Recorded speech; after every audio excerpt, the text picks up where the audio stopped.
Hello everyone, this is Just a Dad. Today I'm going to show you how to descale this Keurig K-Duo with distilled white vinegar. I just did another video. I showed you how to use the descaling solution from Keurig. Now this costs $6. It costs $20 on Amazon. This costs $1.50 from Walmart and you get 64 fluid ounces. But this does smell a little bit more, so it does take a little bit longer to work because you got to do a few more freshwater rinses and you need to let it sit for a little bit longer. So if you're in a hurry, this Keurig solution works really well. You just don't get much of it. So the first thing we're going to start off, this is a K-Duo. It's got a coffee maker and a K-Cup. And inside there's a tank that heats the water for both sides. So we're going to get that descaling solution inside that tank and let it sit. So we're going to lift the K-Cup side. We're not going to put a K-Cup in for this entire duration. Make sure your needle basket's in, but no K-Cup. And again, over here on the coffee maker side, no filter, no coffee grounds, nothing.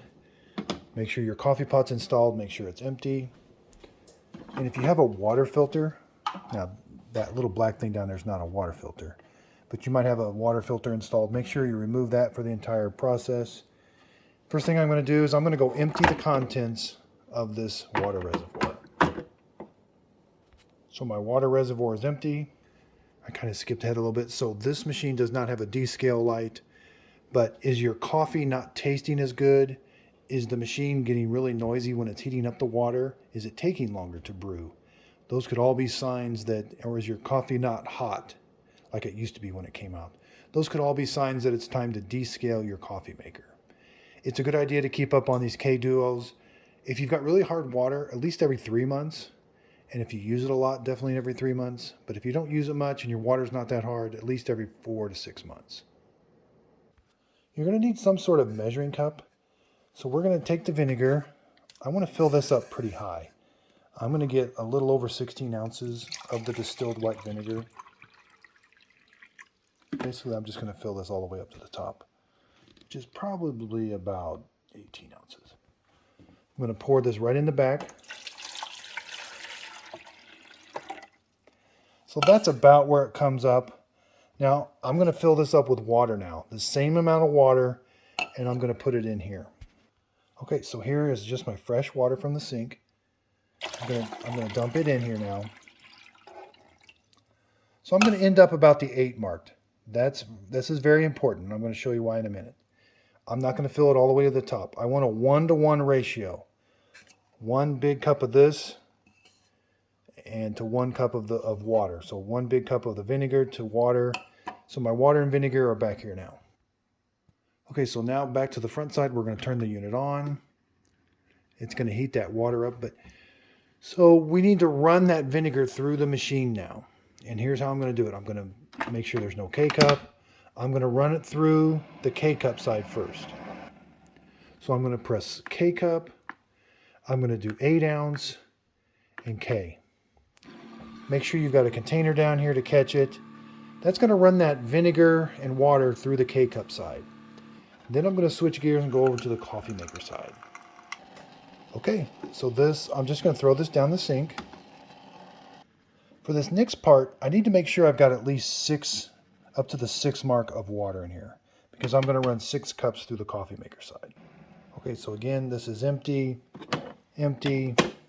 We're going to press the coffee maker side and the 6 and brew. Now that's going to brew 6 cups of that vinegar through this side. And when we're done, we're going to throw that away. And you can watch, this is going to go down slowly. It's going to take about 5 minutes to brew that. Here we've got the water and vinegar coming into the coffee maker.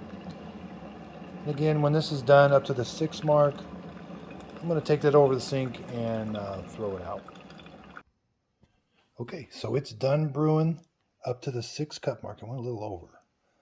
I'm going to go throw this in the sink. Now before that heating plate came on, so before I put this coffee pot in there, I'm going to turn that heating plate off. And the way I know it's on is because that turned red. So I'm going to hold this down until that red light goes out. Okay, I want to leave the coffee maker on. I just turned the heating plate off. So now that heating plate's not on, and I can put the coffee pot back. So now's where I want to let it sit anywhere from 30 minutes to 2 hours. The longer you can let it sit, the better. The Keurig solution only needs to sit for 30 minutes, so it's a little bit quicker. I like to let mine sit for at least an hour, maybe up to 2 hours. That's going to help dissolve the hard water inside there, inside that heating element. So I'm going to let this sit now. And you just leave the coffee maker on. You don't do anything. Just let it sit like it is. Okay, so I've let mine sit. Like I said, I let it sit for 2 hours. We're going to open this up now. I want to clean this out with soap and water because it's going to have some vinegar and all that on it. I'm also going to clean this out with soap and water. Get it all ready to go. And same with the water reservoir. I'm going to take this water reservoir. It's going to have a little bit of vinegar and water left in there. I'm going to take this over to the sink, wash it out with soap and water, and then I'm going to fill it up to the max line with fresh water. Okay, so I've got my water reservoir filled back up. I've got everything cleaned. Now we're going to do some fresh water rinses. We're all done with the vinegar. So we're going to run fresh water through on the K-cup side first. Once we're done with the K-cup side, then we're going to do fresh pots of water on the coffee maker side. This is where you got your work cut out for you because you're going to be filling that reservoir up quite a bit. Make sure the coffee maker's on. Again, no K-cup. You could even take this needle basket out and rinse it out with soap and water. So hit the K-cup button and the 12 and the K. We're going to run a bunch of 12-ounce fresh waters on the K-cup side. We're going to do 4 of them. You're going to have to fill that water reservoir up twice. And this water is really hot, so be careful, but you're just going to dump it down the sink after each one. This is going to help get rid of that vinegar smell. The vinegar smell is kind of strong, and you could even do 5 or 6 fresh water rinses on this side. I find that 4 works out just fine. And I'm going to do 3 to 4 pots of fresh water on the coffee maker side. Okay, so I'm done on the K-cup side. I've done 4 fresh water rinses through there. Now I'm going to switch over to here. I had to run the reservoir down a little bit. I'm going to fill it back up to the 12 mark. I've got my water reservoir filled up to the 12.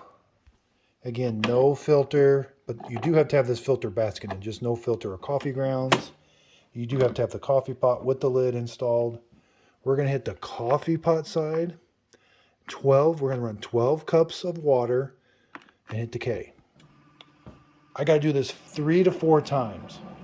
That's going to clear out all of that vinegar on the coffee maker side. This is where it gets a little time consuming.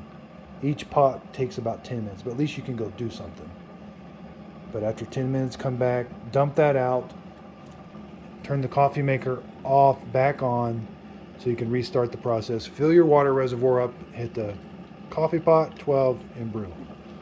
3 more times after this. If you've got any questions on how I distill this with white vinegar, leave them in the comments down below. I'll try to answer them as quick as I can. Thanks everybody for your support, and if you could, please like and subscribe.